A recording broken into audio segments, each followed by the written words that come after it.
বেশিরভাগ ব্যাংকই কাগজে কলমে ভালো, কিন্তু এইভাবে করে আসলে কতদিন চলবে আমি জানি না এগুলো। গত বছর কত আয় হয়েছে? 1 কোটি টাকা বছরে। খরচ তেমন নাই, খরচ সব মিলে 12-14 হাজার টাকা। তো মানে 1-1.5 কোটি টাকার ফ্ল্যাট, যেটা আমরা চাকরিজীবীরা সারা জীবন কষ্ট করে আয় করি, সে আমার চেয়ে 5-7 বছর ছোট, সে বললো বছরে একটা ফ্ল্যাট কিনতে পারে। তার এই অবস্থা। এই রিস্কটা নিলেই আসলে ম্যাজিক শুরু হতে পারে। যে ব্যবসায় আমার যে জিনিসটা লাগে সেটা হচ্ছে আস্থা।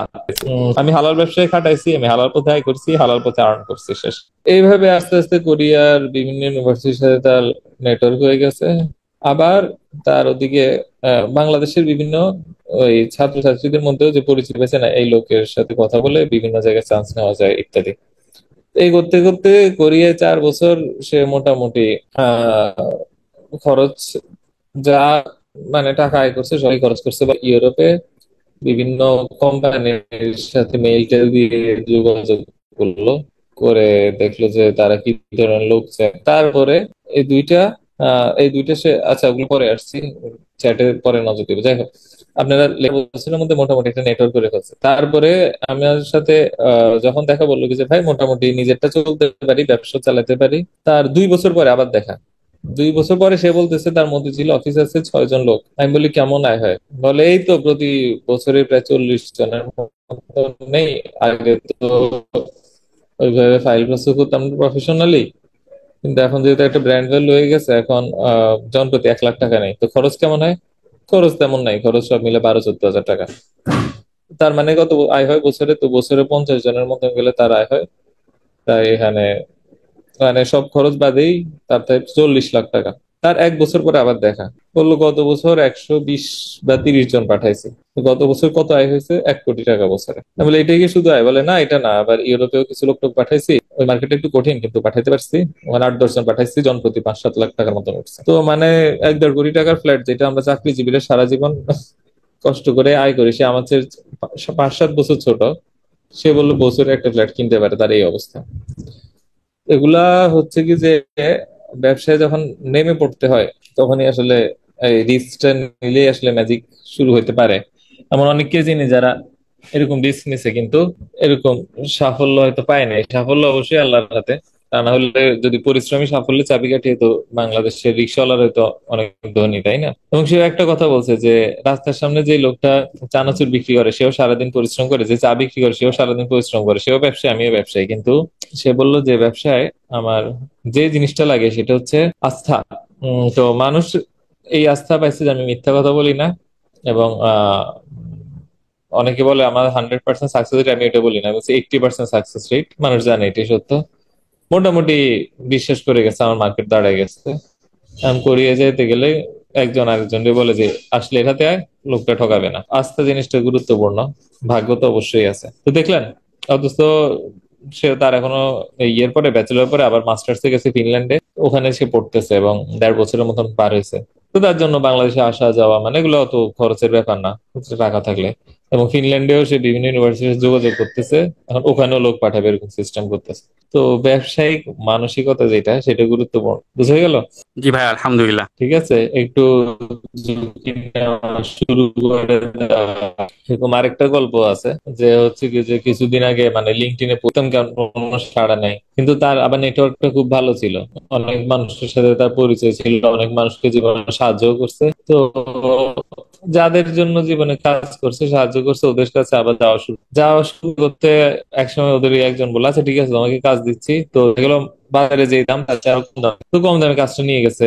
তারপরে এটা প্রচার করলো, হ্যাঁ এত বড় একটা কোম্পানি আমাকে, আসলে তো কাজের দাম কম পাইছে, হার্ডওয়ার দিছিল, কিন্তু এই নামটা ব্যবহার করে কিন্তু অন্য কোম্পানির কাছে গেছে যে না ওই কোম্পানির ক্লায়েন্ট আমার ক্লায়েন্ট। এই করে করে সে 6-7 টাকা জোগাড় করে ফেলছে। তারপরে অফিসে নিয়ে ফেলছে। তারপর কিছুদিন পর দেখি যে অফিসে 4-5 এবং এমপ্লয়ীদের মধ্যে অনেকে আছে 5,000 টাকা দিব সপ্তাহে 2 দিন এসে, এই করতে করতে সব কাজ করে ফেলতে। এখন দেখি আরো বড় অফিস নিছে। এই সবকিছু এক বছরের মধ্যে হয়ে গেছে। এগুলো তো লেগে পড়ার বিষয়। আর এইটাই ব্যাপার, মানে শুরু না করলে কখনোই শুরু করা হয় না। চিন্তার বিষয় না, নামার বিষয়। সেভাবেই কাজ বেশি করছি, হ্যাঁ। তো ব্যাপার হচ্ছে কি যে হুট করে শুরু করে দিতে হয়। এখন আমি নিজে জাস্ট ব্যবসা জগতের সাথে দেখা গেলো যে হুটহাট করে যে কয়েকটা কাজ করছি, সেগুলোতে অনেক মজাও পাইছি, ভালোভাবে গেছে। আর সারা জীবনের দেখা গেল যে আসলে এত মেপে চেপে করা যায় না। তবে হ্যাঁ, এটা সত্য, এমন অনেকে আছে যে ব্যর্থ হয়ে ফেরত আসছে। তো এখানে তো রিস্ক আছেই। রিস্ক যারা, তাদেরকে যদি বলছি যে অভিজ্ঞতা কি, তো বলছে না আসলে ব্যবসা জিনিস শিখে আসছি, কেউই আফসোস করে না, এটা কাজে লাগে। তো আমি পরামর্শ দিব, যদি ছোটখাটো পর্যায়ে করেন, আমার মতন ছোটখাটো পর্যায়ে যদি করেন করেন, আর যদি পুরা পুরো দমে লেগে যান সবকিছু ছেড়ে, তাও লাগতে পারে, কিন্তু না লাগলে আসলে কাজ হবে না। বুঝে গেল? জি শুক্রিয়া ভাই, আমি চেষ্টা করবো, ইনশাল্লাহ, দোয়া চাই। আচ্ছা, তারপরে, আচ্ছা, আপনারা বাকিরা কি উপকৃত হচ্ছেন? আপনাদের কি মনে হচ্ছে যে একজনের সাথে কথা বলে যাচ্ছি নাকি? কথা কিন্তু আসলে সবার জন্যই বলছি। তা আপনারা যদি মনে করেন যে না, যাচ্ছে না, তাহলে নিশ্চয়ই অন্য কোনো আরো শর্ট অ্যান্সার দেওয়ার চেষ্টা করবো। তবে কথাগুলো আসলে সবার জন্যই বলা, কারণ আমরা অনেকেই যারা বই পড়ুয়া তারাই আমাকে ফলো করে, বেশি পছন্দ করে। কিন্তু দেখা যায় যে বই আর ব্যবসা কিন্তু সবসময় হাতে হাত ধরে যায় না। ও আচ্ছা, আমার বইয়ের খুবই একজন পছন্দের প্রিয় পাঠক, এবং সে আমার বই নিয়ে পোস্টও দেয়, রিভিউ দেয়, এবং বিদেশেও আমার বই নিয়ে যায়, বিমানে বসে পড়ে। তো এরকম তো, এমন না যে বই ব্যবসা হবে না। আচ্ছা, ক্রিপ্টোকারেন্সি নিয়ে কে কথা বলতে যাচ্ছেন? ইয়েতে আসেন, সামনে আসেন। সালাম আলাইকুম রহমতুল্লাহ। কেমন আছেন ভাইয়া? জি, আলহামদুলিল্লাহ। আচ্ছা, ক্রিপ্টোকারেন্সি কি, এটা কি আপনারা জানেন? হচ্ছে ডিজিটাল লেনদেন আপনারা বলতে আমরা যেটা। আপনারা মানে আমি দেখি দর্শকরা কি উত্তর দেয়। হুম? Digital currency. আচ্ছা, বাকিরা যদি রেসপন্ড না করেন, তাহলে তো আমি ধরে নিব আপনারা খুব বিরক্ত হচ্ছেন। না ভাইয়া, আমরা আসলে শুনতেছি। ভাইয়া আপনি চালিয়ে যান, ওয়ান বাই ওয়ান আমরা শুনতেছি। আচ্ছা, ক্রিপ্টোকারেন্সি একটা ধোঁয়াশা আমাদের অনেকের জীবনে। তাহলে ক্রিপ্টোকারেন্সি জিনিসটা শিখেন। আমি কিন্তু আমার ভিডিওতে কিছুটা বলার চেষ্টা করছি। আহ না না না, ক্রিপ্টোকারেন্সি খারাপ কিছু না। রিয়েল ভিত্তি নেই, যেটা ফিয়াট, ব্যাপারটা ওইরকম না। অনেকে ফিয়াট আর ক্রিপ্টো দুইটার বিরুদ্ধে লেগে যায়, কেন বুঝি না। অথচ ক্রিপ্টো জিনিসটা তৈরি হয়েছে ব্যাংকিং ব্যবস্থার এবং বর্তমান যে ডলার সিস্টেম সেটার এগেনস্টে। ক্রিপ্টো জিনিসটা তৈরি হয়েছে কি, আমাদের যে বর্তমান যে ডলার সিস্টেম সেটা থেকে মানুষকে মুক্ত করার জন্য, এবং এই ডলার সিস্টেম থেকে মুক্ত করার জন্য ক্রিপ্টো চেয়ে ভালো এখন পর্যন্ত আর কিছুই নেই। আপনি বলতে পারেন যে আমি সোনায় লেনদেন করব, তো এখন সোনা তো বাংলাদেশ থেকে আমেরিকায় ট্রান্সফার করে আপনি কিনতে পারবেন না। আমরা অ্যামাজনের প্রোডাক্ট কিনি না। অ্যামাজন কি, বাংলাদেশে ধরেন এখান থেকে বসে আমি চিটাগাং থেকে প্রোডাক্ট কিনবো, তো এটা কি সোনায় লেনদেন কিভাবে সম্ভব? সোনাতে করলেও ডিজিটালি করতে হবে, তাই না? তো সে হিসেবে তো ডিজিটি পার হচ্ছে, তো এখানে আবার ঠিকই ব্যাংকিং গোষ্ঠী বা ইন্টারন্যাশনাল গোষ্ঠীর ধোঁকা দিতে পারে। তো ক্রিপ্টো ছাড়া আসলে সবকিছু চেক করার এখন পর্যন্ত এরকম ভালো মেকানিজম আসে নাই। এখন ব্যাপার হচ্ছে যে ক্রিপ্টো কোনটা, ক্রিপ্টোর মধ্যে আবার অনেক রকম ক্রিপ্টো আছে। এই পর্যন্ত মানে আমি যখন প্রথম ক্রিপ্টো নিয়ে শুরু করি জানা, তখনই মনে হয় মানে 30টা কি 100টা, এখন পর্যন্ত প্রায় 3000টা বের হয়েছে, এবং এক একটা ক্রিপ্টো এক এক ধরনের পারপোজ সার্ভ করে, এবং এক একটা নেচারও এক এক রকম। মাঝখান দিয়ে ফেসবুকও একসময় বললো সে ক্রিপ্টো বের করবে, তো পরে দেখা গেল সে ডলার সিস্টেমের মতন আরেক সিস্টেম নিজস্ব তৈরি করতে চায়, এবং সে আসলে নিজেকেই মানে আরেক, এমনিতে তো ইহুদি, আরেক ইহুদি ব্যাংকার হিসেবে মানে ফেসবুকের মাধ্যমে প্রতিষ্ঠা করতে চায়, এই অবস্থা আর কি। তো ক্রিপ্টো হচ্ছে একটা আহ নতুন ধরনের মুদ্রা, যেটা শুধুমাত্র ডিজিটালি এক্সিস্ট করে, এবং ডিজিটালি লেনদেন করা যায়। আমরা আসলে বর্তমানে অনেকটা ক্যাশলেস নেই, নরওয়েতে যখন ছিলাম পুরোটাই ক্যাশলেস। ক্যাশলেস যেটা, সেটা কিন্তু আবার ব্যাংকিং চ্যানেলে হয়, এবং ওই মুদ্রাটা কি ব্যাংকিং সিস্টেমে তৈরি হয়, এবং এটা বর্তমান যে এক্সিস্টিং সুদ ভিত্তিক যে মহা ব্যবস্থা, ফুল পাওয়ারটা সাপোর্টে কাজ করে। কিন্তু ক্রিপ্টো হচ্ছে কি, যেটাকে চ্যালেঞ্জ করে, বিটকয়েন বিশেষ করে চ্যালেঞ্জ করে অল্টারনেটিভ সিস্টেম, আপনার হাত নাই। এবং যেটা হচ্ছে কি যে ডিসেন্ট্রালাইজ, মানে অসংখ্য ব্যক্তি তাদের নিজ নিজ কম্পিউটারে, ডিভাইসে, সুপার কম্পিউটারে মিলে কাজ করবে। এটা ছিল কি যে ক্রিপ্টো। কতটুকু বুঝতে পারলাম জানি না, আসলে অতিরিক্ত কঠিন দুইটা ইস্যু কভার করছে। আপনাদের একটু ফিডব্যাক চাই। ভাইয়া মাইনিং নিয়ে আমার একটু মানে না কোশ্চেন না, আছে। মাইনিং নিয়ে আলোচনা করবো না, মাইনিংটা এটা যথেষ্ট। না না না, বুঝানোর জন্য না, আমি একটা কোশ্চেন আর কি, একটু জাস্ট কোশ্চেনটা হইলো যে আমি মানে আরো ধরেন 16-17 সালের দিকে আর কি, তখন একবার একটা ট্যাব ছিল এরকম, গুগল ক্রোমের এক্সটেনশন, যে ও এমনি মাইনিং করতো আর দিত আর কি, বিটিসি দিত। তো পরে আমি দেখলাম যে মানে যে পরিমাণ বিদ্যুৎ বিল উঠে ভাইয়া, মানে অনেক বিদ্যুৎ বিল উঠে, ওটা দিয়ে আমার আসলে কিছুই লাভ টাভ হয় না। আর ধরেন আমার কিছু বিটকয়েন জমা হয়েছে, ট্রান্সফার করে দিব, ওইখানেও মানে চার্জ হয়ে যায়, মানে অনেক বেশি চার্জ হয়। তো পরে দেখলাম এখন যে এটা আপনি আসলে যদি, লাভ না। না না, আপনি যদি মাইনিং এ না বসে আপনি তো করবেন না। যে দেশে বিদ্যুৎ হ্যাঁ বিল হ্যাঁ। কম, যার কম্পিটিং আচ্ছা আচ্ছা। ভালো, সে করবে, আপনার জন্য করার দরকার নাই তো। কিন্তু হালাল কি হারাম এটা তো আলাদা প্রশ্ন। আপনি করে পোষায় আপনি করবেন না, মনে করেন যে হাঁসের ডিম বিক্রি করা হালাল না হারাম, এগুলো হালাল। এখন আমি বললাম যে না, হাঁসের ডিম কিনে বিক্রি করতে যে খরচ হয়ে যায়, এইভাবে এত শ্রম দিয়ে পোষায় না, উল্টা আমার লস হয়ে যায়, তো এটা তো আলাদা ইস্যু। দরকার নেই তোমার বিক্রি করার, বুঝে জি গেল? ভাইয়া, বুঝতে পারছি। আচ্ছা, ঠিক আছে। মানে একটা পৃথিবীর কারো তো সে মাইনিং করে। আচ্ছা, জি এটা কিন্তু একটা ফান্ডামেন্টাল ইস্যু। অনেক সময় আমরা এই মানে বিশেষ করে আমি এত দিকে হারাম ধরছি এই জন্য, মানে যারা আমাকে চেনে তারা অনেকে আসলে ভয় পায় থাকে, সারাক্ষণ আমাকে প্রশ্ন করে যে ভাই এটা হালাল কি, এটা হালাল কি? না, অনেক সময় আমি বিরক্ত হচ্ছি, ভাই রে, এটার মধ্যে হারামের দেখলামটা কি, যে মানে প্রশ্ন না, করতেছেন। এটা এটা যেমন হয়েছে কি। আজকে একজন প্রশ্ন করলো, জি হ্যাঁ আজকে একজন প্রশ্ন করলো, ওনার বিজনেসে প্রথম পার্টনারের আয় হালাল, দ্বিতীয় পার্টনারের আয় হয়তো হালাল না। এখন তিনজন মিলে যদি বিজনেস করি, ওনার বিজনেস হারাম হবে কিনা? এখন মানে এটা কেমন প্রশ্ন? তো মনে করেন যে আমি কলা বিক্রি করতেছি, কেমন? এখন কলা বিক্রির আয়টা কি জি হালাল? এখন আপনি দিলেন 30 টাকা, আমি দিলাম 30 টাকা, আরেকজন দিল 30 টাকা, 90 টাকার কলা কিনে 120 টাকা বিক্রি করছি, তো আমি 30 টাকা দিয়ে তো আমার 40 টাকায় আসলো। তো এখন এর মধ্যে কেউ একজনের 30 টাকা কোন সোর্স থেকে আসছে এটা তো দেখা আমার বিষয় না। তাহলে আল্লাহ তাআলা জিজ্ঞেস করবে যে আচ্ছা তুমি ওই 30 টাকা কিভাবে আয় করছো এটার হিসাব দাও। কিন্তু আয় করার পরে এই আয়টা দিয়ে যদি আমি একটা হালাল কাজ করি, সেটা কি হারাম হয়ে যেতে পারে নাকি বলেন? না না, জি ম্যাম, বুঝতে বুঝে পারছি। গেল? তাইলে তো এখন মানে আমি আমি ভাইয়া ওই দোকানে মানে ওই সবজি বিক্রি করি, সবজি বিক্রির আগে জিজ্ঞেস করবো ভাই আপনারা হালাল না হালাল, এটা তো সম্ভব না, এটা নিয়মও না। যে হারামাই করে সে সবজি কিনতে আসলে সবজি যে বিক্রি করবে তার তো চিন্তার কারণ নেই, তাই না? ঠিক তেমনি মনে করেন যে আমার 30 টাকা হালাল, আমি ব্যবসায় খাটাইছি, আমি 40 টাকা তুলছি, ফাইন।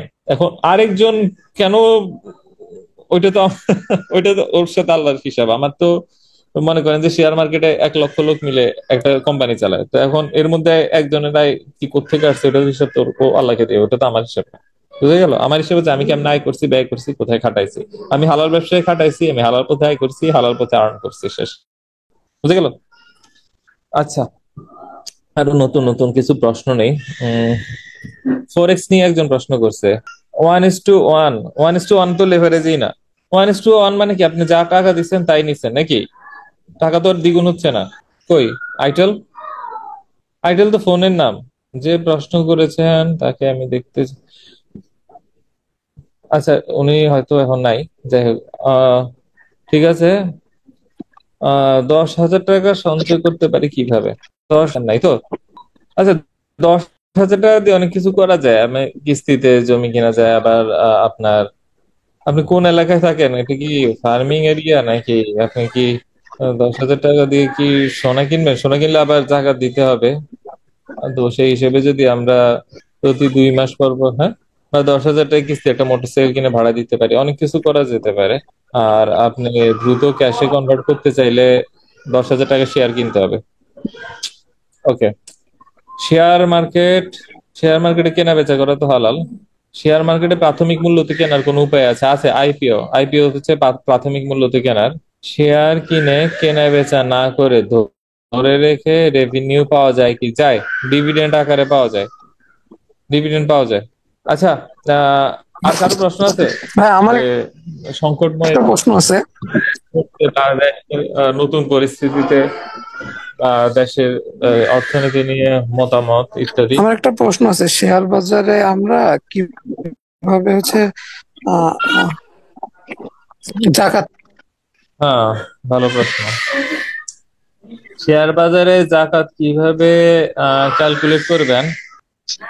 আচ্ছা, প্রশ্নটা প্রশ্নটা আচ্ছা, একটু আরেকবার প্রশ্ন করবেন, একটু মনোযোগটা নষ্ট হয়ে গেছে। শেয়ার বাজারে আমরা জাকাত কিভাবে ক্যালকুলেশন আচ্ছা, করব? শেয়ার বাজারে বেশিরভাগ মানুষ হচ্ছে পুরা শেয়ারের দামের উপর জাকাত দেয়, কিন্তু আপনি যদি লং ইনভেস্টমেন্ট করেন, যে একটা ব্যবসা, কোর্সে তো এগুলো আছে। আপনারা কি কোর্স কিনে নেই সবাই? হ্যাঁ হ্যাঁ, কোর্স কেনা হয়েছে। কোর্সে তো এটা আছে, তো এটার উত্তর কি আবার দিব? রিপিট হয়ে যাচ্ছে না? জি ভাই, কোর্সে কোর্সে আছে, দেওয়া দেখে নিয়ে। আমার মনে হয় নতুন প্রশ্ন করেন, যেটা নতুন উদ্ভূত হয়েছে, যেটা কোর্সে আসসালামু পাবেন আলাইকুম না, ভাইয়া, একটা সেটার জন্য কোশ্চেন হয়তো করতাম। আজকে।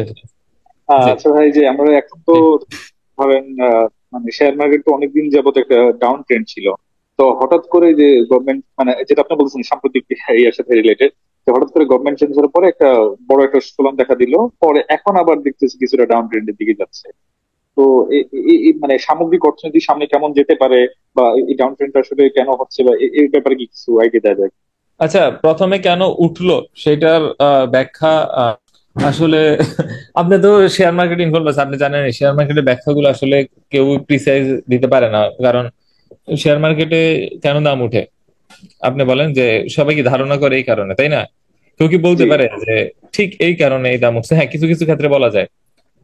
কিন্তু গভর্নমেন্ট চেঞ্জের পর দাম কেন উঠলো এটা বেশি মানে আপনি এটা হয়তো বললেন যে সিন্ডিকেট ভেঙে গেছে, এই তো। আচ্ছা, তো আপনারা হয়তো বলবেন যে সিন্ডিকেট ভেঙে গেছে, তাই না? আচ্ছা, এই আপনার মাইক্রোফোনটা একটু বন্ধ রাখবেন। অনেকে বললো যে সিন্ডিকেট ভেঙে গেছে, আবার হতে পারে যে মানুষ কালো টাকাগুলা আপনার সাদা করার জন্য দ্রুত ইনভেস্ট করছে। এটা আসলে এইভাবে বলা মুশকিল। কেন? কারণ জানেন যে যখন মানুষ অপটিমিস্টিক থেকে হোপফুল হতে পারে যে আগের ব্যাপারে, অর্থনীতির ব্যাপারে আরো মানুষ হোপফুল হয়েছে যে ওকে ইউনুস আসতেছে এই কারণে। তো এইটা তো আসলে এর ব্যাপার। আমি বিশেষ কোনো উত্তর দিতে পারবো না যে এই কারণে বাড়ছে। তবে অর্থনীতি কোন বলতে পারি, ফিউচার তো কেউ বলতে পারে না। এখন ব্যাপার হচ্ছে বাংলাদেশের অর্থনীতি এখন একটা বলা যায় একরকম একটু ভালনারেবল সিচুয়েশনে আছে। বিশেষ করে ব্যাংকিং খাতটা। তো ব্যাংকিং খাতের কোনো না উচিত হবে না। আর বাংলাদেশের যে ডলার ক্রাইসিস, সেটাও কিন্তু পুরোপুরি দূর হওয়ার কথা না। কেমন? কেন কথা না? কারণ চেষ্টা তো করবে, সরকার তো চেষ্টা করবে, কিন্তু ব্যাপার হচ্ছে অনেক মানে ঋণ যেটা, সুদ যেটা, এগুলা যে অলরেডি এক্সিস্টিং, এবং এর ফলে বিদেশি বিনিয়োগ থেকে শুরু করে ফ্রিল্যান্সিং ইন্ডাস্ট্রিও ক্ষতিগ্রস্ত হয়েছে। তো এই সব মিলায় অর্থনীতির অবস্থা যা গেছে, ঘুরে দাঁড়াচ্ছে এরকম কিন্তু ব্যাপার আছে। ওই হিসেবে আপনারা ক্লাসটা করতে এসেছেন যে সামনে আমি বলবো ভোলাটাইল পিরিয়ড, যে অর্থনীতি ভেঙে পড়ার চেষ্টা করবে, সেটাকে আবার টিকানোর চেষ্টা করবে, ব্যাংকের অবস্থা খারাপ হবে। যারা রিয়েল বিজনেস পার্সন ওরা তো আছে সবাই, কিন্তু যারা আসলে রিয়েল বিজনেস পার্সন না, হয়তো বিভিন্ন লুটপাট করছে, তারা কিন্তু কেউ নাই। তো এখন তাদের যে চ্যানেল গুলা, সেগুলা মোটামুটি চলতেছে একরকম তাদের। কিন্তু এখন এদের থেকে যদি আবার ঋণের টাকা ফেরত নেবে, যে ঋণের আবার যদি ফেরত না চায়, ব্যাংক গুলার সিচুয়েশন ভালো থাকতেছে না। কোনো 6 মাস পর আইদার খারাপের দিকে যাবে, অথবা এরকম চলতে থাকবে। মানে একরকমে খোড়ায় খোড়ায় আস্তে আস্তে যদি শক্তিশালী প্রক্রিয়া হাত দিছো, এবং তোমরা যেহেতু আগের থেকে আমাদের সাথে বৈরী ভাবে রাষ্ট্র শাসন করার চেষ্টা করছো, সেহেতু তোমার ঋণ দিলাম না, সেটার এফেক্ট হবে কম। কিন্তু যদি গভর্নমেন্ট এই পশ্চিমাদের ঋণ না দিতে পারে, সেই ক্ষেত্রে কি বাংলাদেশে টাকার প্রাইস কমে যাবে। তো এই ধরনের সিচুয়েশনে আমি বলবো ক্যাশ টাকা বেশি হাতে না রাখতে। আমার নিজের কাছে কিছু ক্যাশ টাকা আছে, এগুলা আমারও দ্রুত কনভার্ট করতে হবে। তো হয়তো আমার অত বেশি নেই যে চিন্তা করার মতন। তো যাদের হাতে অনেক বেশি ক্যাশ টাকা, আহ এখন কিন্তু ব্যাংকেও ক্যাশ ক্রাইসিস, একসাথে 2 লাখ টাকা বেশি তুলতে দিচ্ছে না, বেশ হাত না রাখতে না, প্রায় বছর ধরে। তো দেখছেন তো আসলে ক্যাশ টাকা হয়েছে, ব্যাপারটা এটা হয়নি। কি কিনতে চাইতেন বুঝি নেবে, সরি। ফল বাগান কিনতে চাইতাম, ফলের বাগান। ও এটা আচ্ছা আবার আচ্ছা, আমার ভাবি একটু পার্সোনালি এর সাথেও যায়, just, চয়েসের সাথেও যায়, এটা একটা ব্যাপার। আমি বায়াসড হইতে পারি, ইনভেস্টমেন্ট কখনো বায়াসনেস এর বাইরে হয় না। বুঝতে পারছি ভাই। যে তেল একটা কোশ্চেন আর কি। যমুনা অয়েল কিনবে, যেমন আপনারা শেয়ার মার্কেটের মধ্যে বেশ স্টেবল একটা শেয়ার হচ্ছে যমুনা অয়েল, কেমন? তো ওইটাও কিনতে পারেন, স্টেবল। আচ্ছা ভাই, এখানে জাস্ট দুইটা ছোট্ট কোশ্চেন একটু বলি, যে আপনি যে বলেন ডলার কেনার ব্যাপারে, তো আমাদের দেশে তো ডলার কেনাটা ধরেন অ্যাজ ফার আই নো যে ডলার পার্সোনালি রাখাটা আইনত দণ্ডনীয়। তো সেক্ষেত্রে আমি যদি পার্সোনালি রাখি, সেটা আমার জন্য আসলে ইয়া হবে কিনা, মানে হালাল হবে কিনা, এটা একটা। আর যদি আপনি যে আল্লাহর কোম্পানির নাম, আল্লাহর আইন আর মানুষের আইন তো আলাদা। মনে করেন যে যেটা আল্লাহর আচ্ছা আচ্ছা আচ্ছা হালাল, সেটা যদি আমি হারাম করে ঘোষণা করি, তো আমি তো নিজেই কাফের হয়ে গেলাম প্রথমত। তা এখন মানবে এক্স্যাক্টলি, হ্যাঁ মানবে ঠিক আছে। ওইটা আলাদা ইস্যু। যেমন ওই রাষ্ট্রীয়ভাবে জাকাত আদায় না করাটাই একটা গুনাহ। এখন রাষ্ট্রীয় ব্যাপারে জি কেয়ারলেস হয়ে গেছে, এটা রাষ্ট্রের উপরে কর দেওয়া হারাম, কিন্তু রাষ্ট্র তো গরিবের উপরে ভ্যাট ট্যাক্স আদায় করতেছে, মোবাইলের থেকে ভ্যাট ট্যাক্স সবই নিতেছে জি এসডি। হ্যাঁ, আচ্ছা, হ্যাঁ, এটা এখন একদম ক্লিয়ার। এখন কেউ যদি আরেকটু যদি বলে বলি, যে, না আপনি তো আমি এই কর দিব না, তো এখন রাষ্ট্রের আইনে সে অপরাধী হতে পারে, আল্লাহর আইনে সে তার অপরাধটা কোথায়? তার উপর জুলুম হচ্ছে, সে জুলুমের প্রতিবাদ করতেছে, অপরাধ তো নাই। আপনার আপনার কষ্টার্জিত অর্থ আপনি ডলার রাখবেন কি টাকা রাখবেন কি সোনা রাখবেন, সেটা আপনার চয়েস। এখানে রাষ্ট্র অনৈতিক হস্তক্ষেপ করতেছে, এটা রাষ্ট্রেরই সমস্যা। আপনার গুণের তো প্রশ্ন আসতেছে না, রাষ্ট্র আল্লাহর আইন ভঙ্গ করছে, আপনি তো করেন নাই। জি ভাইয়া। বুঝে গেল? আচ্ছা ভাইয়া, একটু জাস্ট আরেকটু কোশ্চেন করে রাখি। এখন তো ফেরাউনের রাষ্ট্র তো মনে করবে যে এখন আমি ফেরাউনের ইয়েতে আছি, তো আমার শিশুকে হত্যা করবে, আমি বললাম না আমি দিব না আমার শিশু, তো এটা কি গুনাহ হবে নাকি? এটা অদ্ভুত প্রশ্ন না? জি জি জি জি। ঠিক আছে ভাইয়া, আরেকটা ব্যাপার হচ্ছে, বুঝতে আপনি তো পারলেন? একটা কোম্পানির নাম অলরেডি বলেই দিলেন, এরকম যদি কিছু কোম্পানি জাস্ট সাজেস্ট করা যায় না, যেগুলো একটু আমরা জাস্ট নজরে রাখলাম আর কি। আসলে এটা স্টেবল কোম্পানি বলছি, এমন না যে এই কোম্পানি খুব ভালো করবে এই কোম্পানি খারাপ করবে, আমি বলছি সোফার স্টেবল। আপনি কিছু নাম বলতে পারেন কিনা, যে হিস্ট্রি আমরা একটু হয়তো চোখে রাখলাম আর কি। স্টেবল কোম্পানি, জি জি জি। আমি তো এখন স্টেবলের মধ্যে, আচ্ছা আমার মনে স্কোয়ার ফার্মা আছে, স্কোয়ার ফার্মা দেখতে পারেন, এই দুইটাই। আচ্ছা এখন বাকিরা একটু পার্টিসিপেট করেন, যা অনেকেই আছেন যে হয়তো প্রশ্ন আছে যদি বেশি, অনেকে আছে চাইছেন যে আজকে আমি হয়তো লেকচার আকারে নেই। আমি আসলে লেকচার প্রিপেয়ার করতে গিয়ে একসময় দেখলাম যে আসলে আপনারা হয়তো আমার সাথে কথা বলতে চান অনেকে, কারণ কথাটা আসলে হয়তো সবসময় বলা হয় না, হয়তো সেটা পছন্দ করবেন। এই যে ইন্টারেক্ট করছেন, কথা বলছেন, এই সুযোগটা কিন্তু আসলে হবে না অন্য সময়। আমার তো ভিডিও লেকচার আছেই, বা আপনাদের যে কোর্স আছে কোর্সেও তো লেকচার আছেই, কোর্সে যে জিনিস নিয়ে প্রশ্নগুলো করবেন। আচ্ছা, আমি সবাই একটু লেট করতেছি, আমি একটা কোশ্চেন করে ফেলি। না না, আপনি আর না, আপনি আর না, আপনি আর ছোট্ট না, একটা, না না ছোট্ট না জাস্ট। না না না না, লিখতে পারেন যদি নেই, ওকে। কিন্তু মুখে আর করা যাবে না, নতুন কেউ। আসসালামু আলাইকুম ভাই। হ্যালো, আমার জি শোনা যাচ্ছে? আচ্ছা। আহ, আমি আসলে নতুন আপনার কোর্সে, বেশি দিন হয় নাই। আচ্ছা, আমি যেটা হচ্ছে, আমার কিছু ব্যাংক লোন ছিল। আচ্ছা, এখন নিয়মিত মানে টাকাটা দিচ্ছি, বাট আসলে কিছু মানে বিপদে পড়ে লোনটা নিতে হয়েছিল। বাট এই লোনটা আমি আসলে কাছে ওইরকম পর্যাপ্ত টাকা নেই, বাট মাসিক যে স্যালারি পাই সেটা থেকে দিয়ে দিতে পারি। বাট এখান থেকে আসলে আমি বের হতে পারতেছি না, মানে আমি বুঝতেছি এই জিনিসটা হারাম। সিচুয়েশনে পড়ে আসলে কোনো উপায় ছিল না, সেক্ষেত্রে নিছিলাম। তো আসলে এইসব সিচুয়েশনে আসলে আমার কিভাবে এখান থেকে বের হতে পারি, বা এইসব কি করতে পারি, আমি আসলে বুঝতেছিলাম না।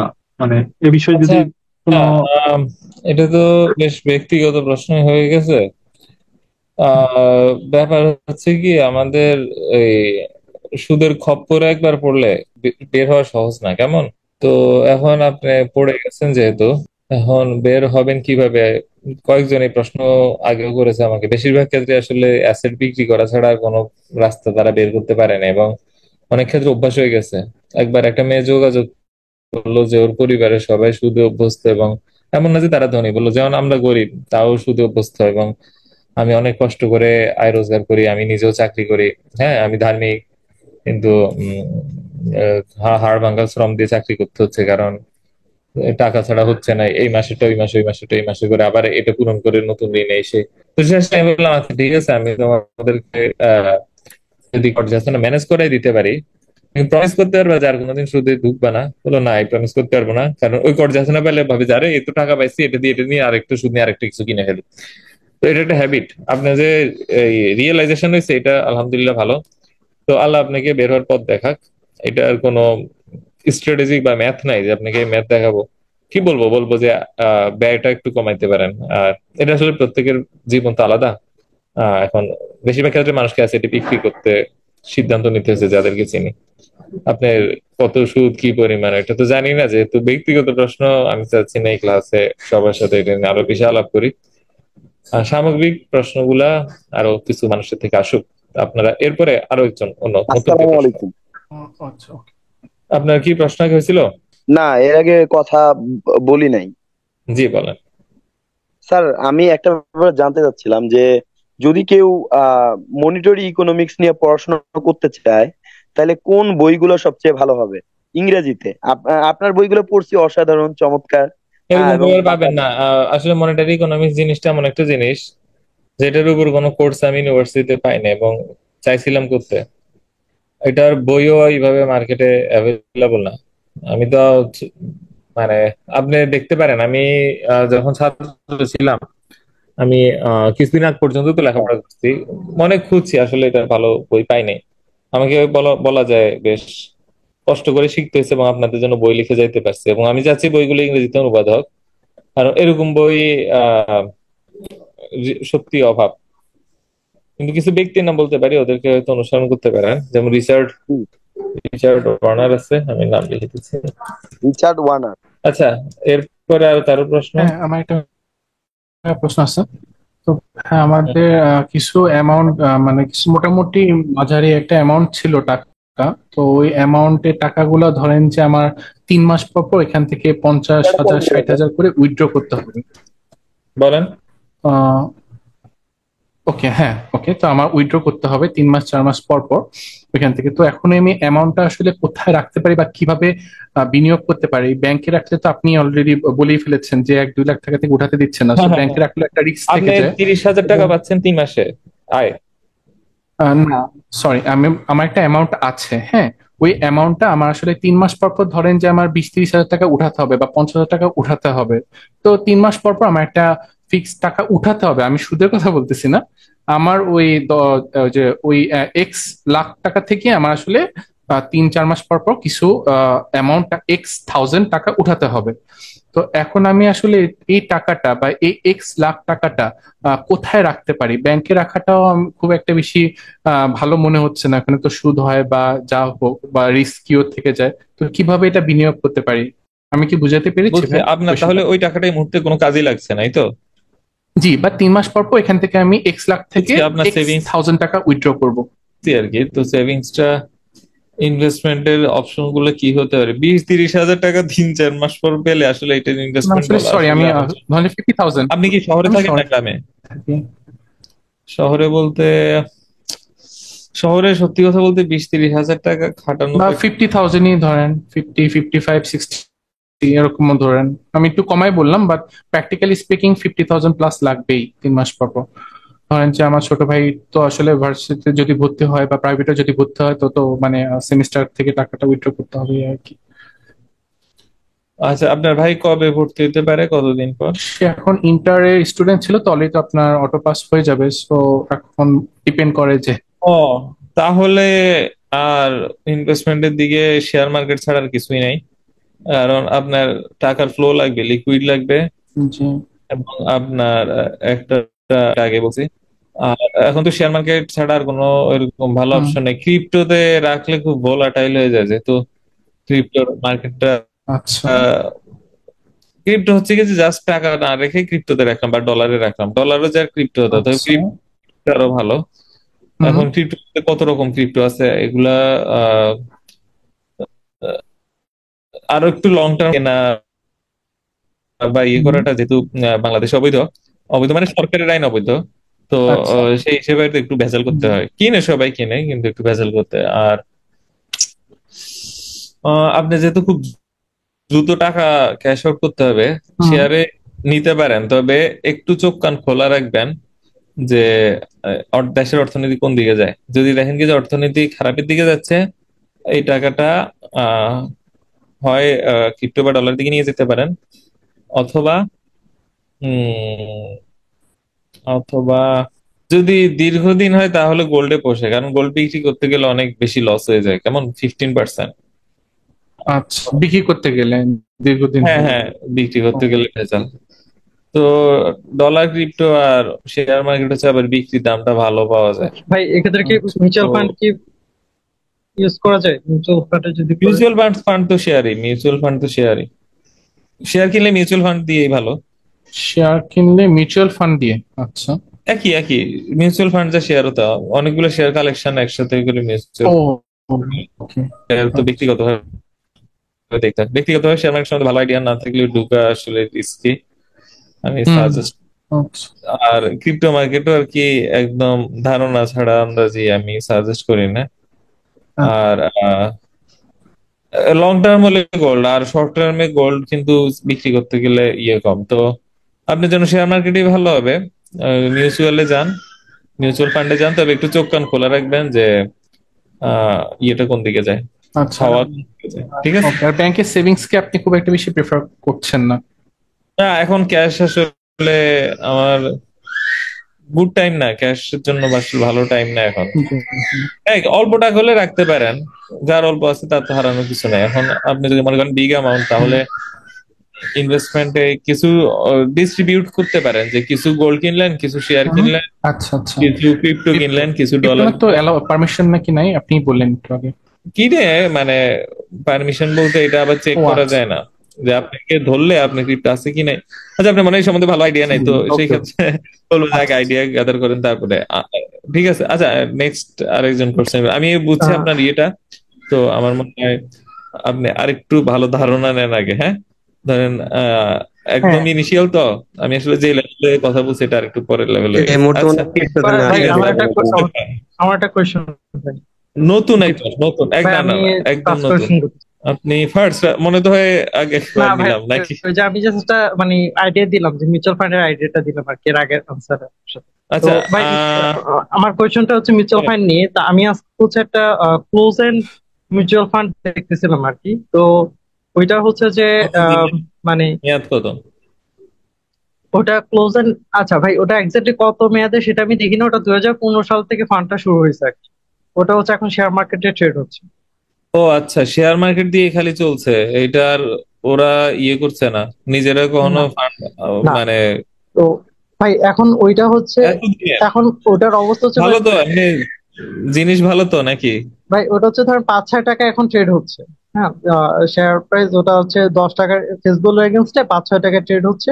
এখন আমি যেটা দেখলাম ওটা পারফরমেন্স গত 15 বছর, 2015 থেকে সে নিয়মিত 3% 4% করে ডিভিডেন্ড দিয়ে আসতেছে। কিন্তু এই বছর হুট করে সে মানে সে ডিক্লেয়ার করছে তার আর্নিং পার ইউনিট হচ্ছে 0, এবং হচ্ছে সে কোনো ডিভিডেন্ড দিতেছে না। এখন মানে আমি যেটা চিন্তা করতেছি যে সে প্রত্যেকটা বছরই 3% 4% করে দিতে পারতেছিল, বাট এখন হুট করে এই বছরে কেন এটা 0 হয়ে গেল?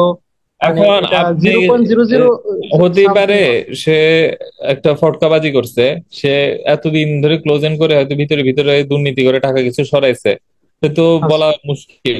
কোম্পানি ইনসাইডার ছাড়া ওকে বের করেনি, কোম্পানি কে কাজ করে ওকে, ওর সাথে যোগাযোগ করতে হবে। আন্দাজে এই ধরনের ট্র্যাপ পড়তে পারেন। হ্যাঁ, আচ্ছা, নেক্সট আরেকজন। হ্যালো, আসসালামু আলাইকুম ভাইয়া।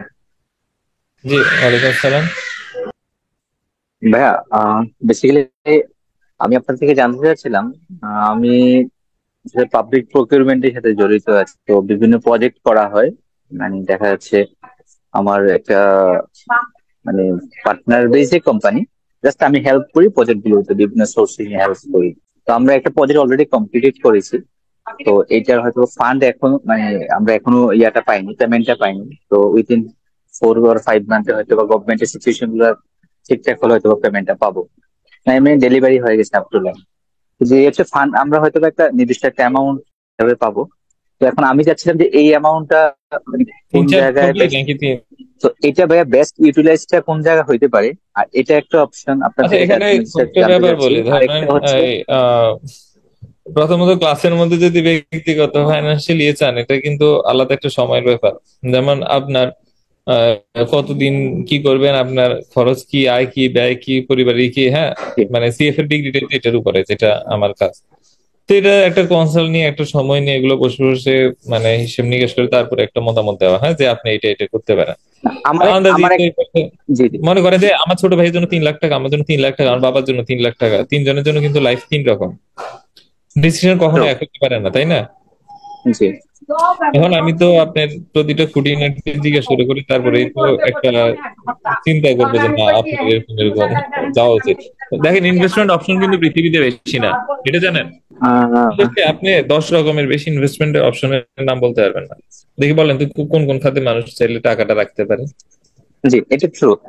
তো ওইগুলোর মধ্যে থেকে যদি জেনারেলাইজ বলি, কয়েকটা খাতে যদি ছড়াই ছিটে রাখতে পারেন ভালো। আর সবচেয়ে বেশি লাভ হবে যখন সবচেয়ে বেশি ঝুঁকি নেবেন, এটা চিরায়ত নিয়ম। তো যে ক্ষেত্রে যারা পৃথিবীতে সবচেয়ে বেশি তবে লাভ। আমি যেটা নিতে চাচ্ছিলাম সেটাই শেয়ার করতে চাচ্ছিলাম আর কি। মানে আমার কোশ্চেনটা আগে আমি শেষ করি, তাহলে তো তো একেবারে ব্যক্তিগত সেশন হয়ে যাচ্ছে না ক্লাসে। না না ভাই, না না ভাই, ব্যক্তিগত আচ্ছা আই থিঙ্ক বলেন এটা দেখি মানে কোন পর্যায়ে হয়তো আছেন বা কেউ হয়তো বলেন। কারো হয়তো বা। হ্যাঁ তবে বলেন। আমি যেটা চাচ্ছিলাম যে আমি বেসিক্যালি যেহেতু সোর্সিং এর ভিতরে জিনিসগুলো একটু টুকটাক জানি, তো সেজন্য আমি চাচ্ছিলাম একটা সাপ্লাই বেস একটা কোম্পানি এরকম যদি মানে সোল প্রোপাইটারশিপ একটা কোম্পানি বাংলাদেশে হ্যাঁ হ্যাঁ ইনকর্পোরেট করতে। হ্যাঁ, খুবই ভালো। তো সেই ক্ষেত্রে কি এইটা কি মানে সেক্ষেত্রে আমি প্রোডাক্টটা মানে আমার মানে স্পেসিফিকলি আমার এখন ডিফারেন্ট ডাইভার্স প্রোডাক্ট নিয়ে কাজ করার অভিজ্ঞতা আছে, কিন্তু একটা স্পেসিফিক প্রোডাক্ট আমি মানে ফাইন্ড আউট করতে পারছি না কি যে এই প্রোডাক্টটা নিয়ে আসলে আমি মার্কেটে বা আমার সাপ্লাইটা শুরু করতে চাই বা এইটার ক্ষেত্রে আমিও বলার ইয়ে না, মনে করেন যে একজন ট্রান্সপোর্ট ব্যবসায়ী আমাকে জিজ্ঞেস করলো কোন গাড়ি কিনলে ভালো হবে। তো এখন এই পর্যায়ের বিষয়টা কিন্তু আমার সীমানার বাহিরে, বুঝছেন? কারণ আপনি যে সোর্স করেন যেটা ইয়ে করেন ওই ব্যবসাটা, প্রত্যেকটা ব্যবসায় কিন্তু বুঝার বা চিন্তা করার আলাদা লোক থাকে এবং সেও ভুল করে। তো ব্যবসা করতেছেন নিজস্ব সোল প্রোপ্রাইটারশিপ, এটাকে স্বাগত জানাই, কিন্তু ঠিক কোন প্রোডাক্টটা কিনলে আপনার জন্য ভালো হবে এটা আসলে আমার answer দেওয়া সম্ভব না। বুঝতে পেরেছি বুঝতে পেরেছি। ঠিক আছে, ধন্যবাদ। আর কেউ? আচ্ছা, আপনাদের কাছে সেশনটা কেমন লাগছে? কোশ্চেন অ্যান্সার সেশন, আপনারা যেহেতু আছেন অনেকে, পালাচ্ছেন না, আশা করি ভালোই লাগছে। নাহলে অনেকে দেখা গেলো চলে যাওয়া শুরু করে, লিভ নেওয়া শুরু করে। তো কারো যদি খারাপ লাগে সে প্রশ্ন করবেন এখন। আলহামদুলিল্লাহ চমৎকার লাগতেছে অনুষ্ঠান। আপনি তো না, যার খারাপ লাগছে সে প্রশ্ন করবে। জি জি জি, কোনো প্রশ্ন না আসলে তো বিপদ। ইমরান নজর হোসেন সম্ভব না, এটা ক্লাস 11 না। শাওমি ফোন থেকে কে এসেছেন? আপনি কোশ্চেন করেন। শাওমি তো তাক লাগাই দিল যে মানে অ্যাপলের এত বড় একটা কোম্পানি এসে অ্যাপলের আগে গাড়ি বানালো, কিন্তু অ্যাপল নিজে কি গাড়ি থেকে ইয়ে করলো, প্রজেক্ট থেকে প্রায় কয়েক বছর গবেষণার পর অ্যাপল বললো না, তারা গাড়ি ইন্ডাস্ট্রিতে যাবে না, গাড়ি প্রজেক্ট বাদ। অথচ শাওমি অ্যাপলের চেয়ে পরে একটা চাইনিজ কোম্পানি এসে প্রথম একটা মোবাইল কোম্পানি গাড়ি তৈরি করলো। ভালো। তো শাওমি, আপনার কি প্রশ্ন, কি ব্যাপার? আচ্ছা, আপনাদের কারো কোনো প্রশ্ন না থাকলে কিন্তু আমি আর 2-4 মিনিট আলোচনা করে সেশন এন্ড করে দিব।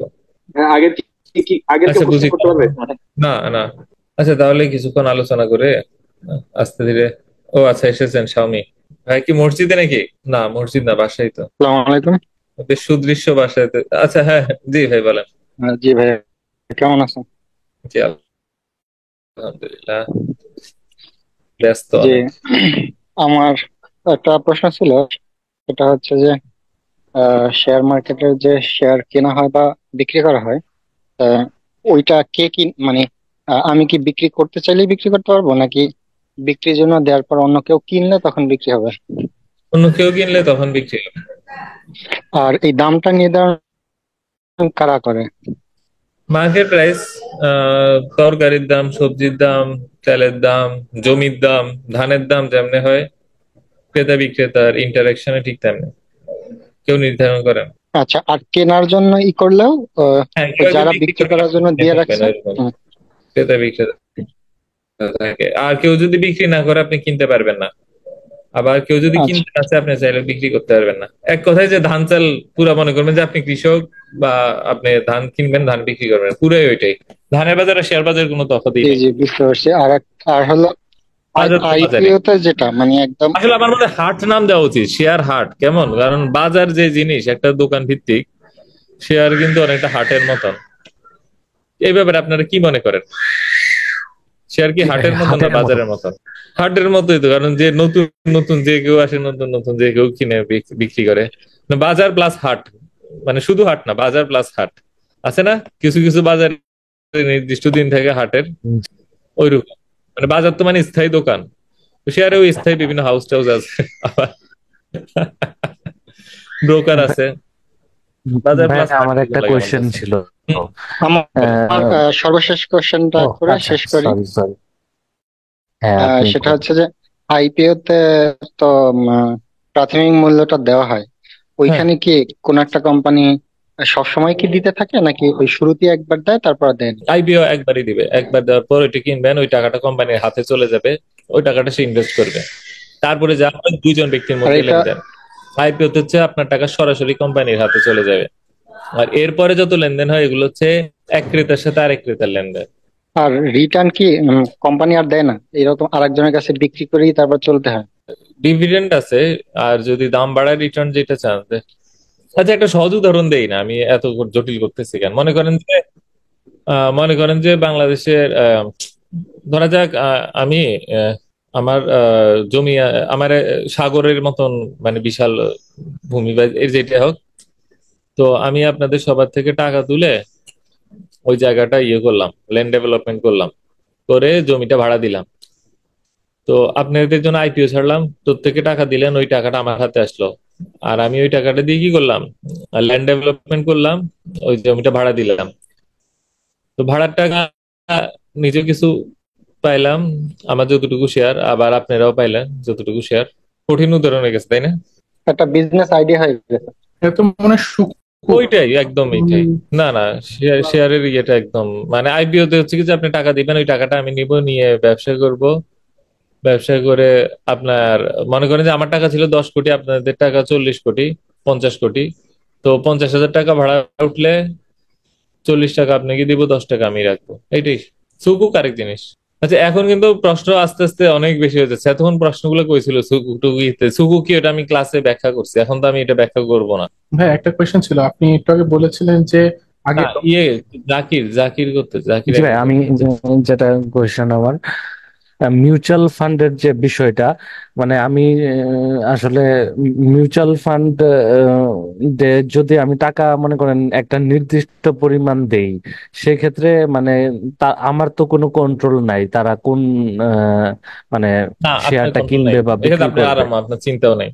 হ্যাঁ, তো ভাই আমাকে কি মানে কোনোভাবে সাজেস্ট করতে পারবেন মানে শরিয়া অনুযায়ী কোন কোন মিউচুয়াল ফান্ড গুলা এটা একটা পরিচালিত ভালো হয়? প্রশ্ন করছেন, কিন্তু আসলে ওইরকম লিস্ট আমি প্রিপেয়ার করি না। না না, আমি ওইরকম প্রিপেয়ার করি নাই লিস্ট। আপনি একটু খোঁজ খবর নিয়েন, আমার কাছে এরকম লিস্ট এখন। ভালো প্রশ্ন করছেন, থাকা উচিত, থাকা উচিত। Thank you. আমার কাছে থাকলে ভালো হবে, হয়তো চেষ্টা করব সামনে জোগাড় করার। জি ভাই। কিন্তু এগুলোর জন্য না প্রচুর সময় দিতে হয়, এগুলো ভিতরে বসে বসে থাকতে হয়। শেয়ার বাজারটা বুঝাই দিতে শেয়ার বাজার বুঝাই দিতে তো এটা তো কোর্সে বুঝাইছে, এখন আমি কেন বুঝাবো? আচ্ছা কোর্স করে যদি আপনারা এসে প্রশ্ন করতেন, আপনারা যে বেশি উপকৃত হইতেন, বুঝে গেছেন তো, তখন সুকুকের পরে ইয়ে করতেন যে না সুকুক এটা হলে এটা কেমনে হয়, বাংলাদেশে সুকুক কারা ছাড়ছে, বেক্সিমকো যেমন ছাড়ছে, এটা ঠিক আছে কি ব্যাড ঠিক আছে, সরকার একটা কেমন, কারণ আপনারা কোর্সের প্রশ্ন তো এখানে উত্তর দিব। আচ্ছা আমি আর একটা কি দুইটা কোশ্চেনের উত্তর দিব। একটা কোয়েশ্চেন ছিল যে আপনি একটু আগে বলেছিলেন যে আপনি ডলার আগে কিনতেন কিন্তু আপাতত কিনছেন না, যদি আমি ভুল না শুনি, বা আমরা তাহলে কিভাবে এরকম ধরনের একটা জাজমেন্ট করতে পারি?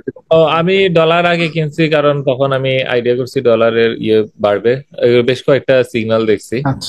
তো হালকা বাড়ছে, অত বাড়ে নাই, কিন্তু মানে এখনো ডলার গুলো আছে। তো এখন আমার কাছে হচ্ছে ডলার তো আছে, আমি আবার ডলার কেন কিনবো, আমি অন্য অ্যাসেটে যেতে যাচ্ছি।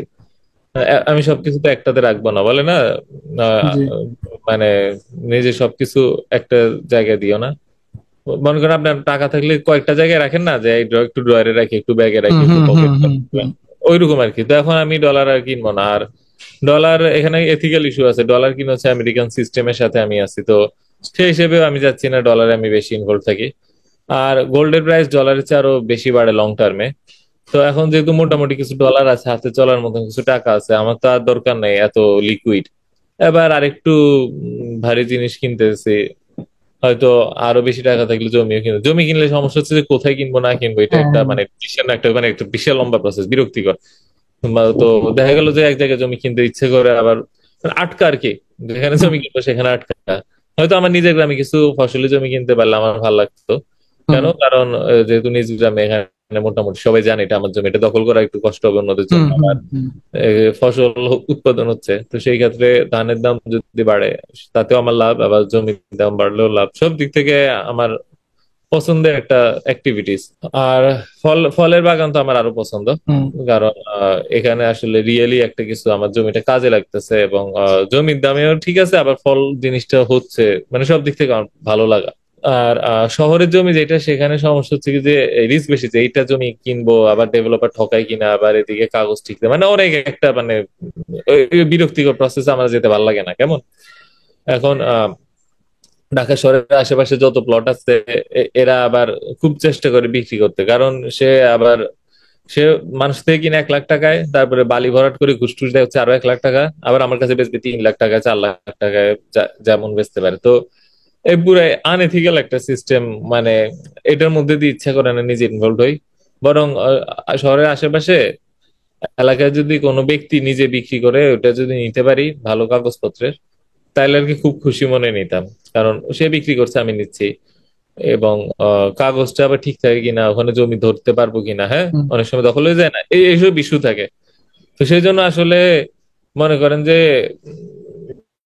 তার চেয়ে শহরের ভিতরে একটা ফ্ল্যাট কিনলো মানে আমার জন্য এই পেইনটা থেকে মুক্তি, হ্যাঁ।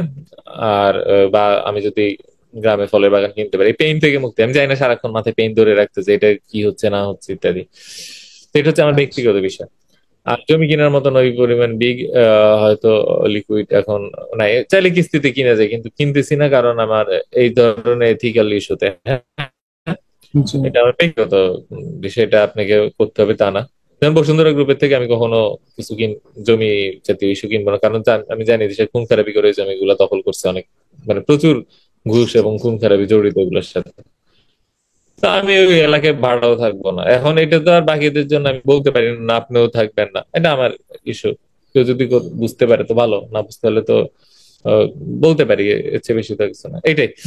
তো আহ, অনেক বেশি কথা বলে ফেলছি নিজের সম্বন্ধে। আসলে নিজের সম্বন্ধে বলতে চাই না, আপনারা যখন ইস্যু তোলেন তখন আসলে এই মনে করেন যে অটো হয়ে যায় ব্যাপারটা, কেউ আবার খারাপ ভাবে নিয়েন না। আচ্ছা, এখন আপনাদের সাথে কথা বলে যা বুঝলাম, আপনারা সবাই অর্থনীতির ব্যাপারে ইন্টারেস্টেড, কিন্তু ফুল পিকচারটা পাচ্ছেন না। মানে এটা একটু চিন্তা করছেন, জানছেন, সেই জন্য তো আমার কাছে আসলেন যে যদি ফুল পিকচারটা পাওয়া যায়। তো ফুল পিকচার পাওয়া একটা সময় সাপেক্ষ ব্যাপার। এই কোর্সে আমি চেষ্টা করেছি আরো একটু ভালো কিছু দিতে, এবং ভবিষ্যতে ইচ্ছা আছে যদি কখনো সুযোগ হয় বছরের পর বছর মানে টানা ক্লাস নিয়ে যেতে, যে ক্লাস নিতে থাকবো নিয়মিত করলে যেন ফুল পিকচার হয়। ফুল পিকচার পাইতে একটু সময় লাগে। অর্থনীতি তো একটা বিশাল মেশিনের মতন, ধরেন একটা গাড়ির ইঞ্জিন কেমনে চলে এটা বুঝতে একটু সময় লাগে না, প্রত্যেকটা পার্টস কিভাবে কাজ করে। এখন তো গাড়িতে সফটওয়্যারও থাকে, তো সফটওয়্যার কেমনে কাজ করে, আবার চেয়ার কেমনে বানায়, হ্যাঁ স্প্রিং কি, এগুলা ঠিক অর্থনীতির ব্যাপারটা এরকম। ক্রিপ্টো একটা ইস্যু, শেয়ার একটা ইস্যু, মুদ্রা একটা ইস্যু, ব্যাংকিং একটা ইস্যু, মানে হ্যাঁ জিনিস কম, বন্ড একটা ইস্যু। আপনি চাইলে কয়েকটা নাম বলতে পারেন, কিন্তু এত সোজা না। এবং এটা একটা একটার সাথে কেমনে কানেক্টেড এগুলো বুঝে একটা সময় সাপেক্ষ ব্যাপার। তো আমি চাই যে আপনারা ইনভেস্টমেন্ট ডিসিশনের আগে আপনি আহ যদি শেয়ার মার্কেট হয়, ওই ব্যক্তিগত ইনভেস্টমেন্ট করতে গেলে আসলে আহ অনেক অনেক দিন লাগে এগুলো বুঝতে। আর আমি নিজেও কিন্তু শেয়ার মার্কেটে ওইরকম ইনভলভ ছিলাম না এতদিন, যেহেতু এতদিন শেয়ার মার্কেটের যে ইয়েগুলো ছিল, সমস্যাগুলো ছিল, সেই কারণে এই যে দেখা গেল যে একটা সিন্ডিকেট নিয়ন্ত্রণ করতেছে এখানে, মানে কোনো আইন নেই, কিছু নাই, যেমনি ইচ্ছে তেমনি রিপোর্ট বানাচ্ছে, মানে কোনো অ্যাকাউন্টিং রুল এখানে কাজ করে না। সেই জন্য এখানে আমি ওইভাবে ইনভলভ হতে চাইনি। কিন্তু ফেয়ার যখন হবে শেয়ার মার্কেট, তখন অবশ্যই এটাই তো আমার মূল শক্তি, পড়াশোনার জ্ঞানের জায়গা। তো এটা একটা ব্যাপার।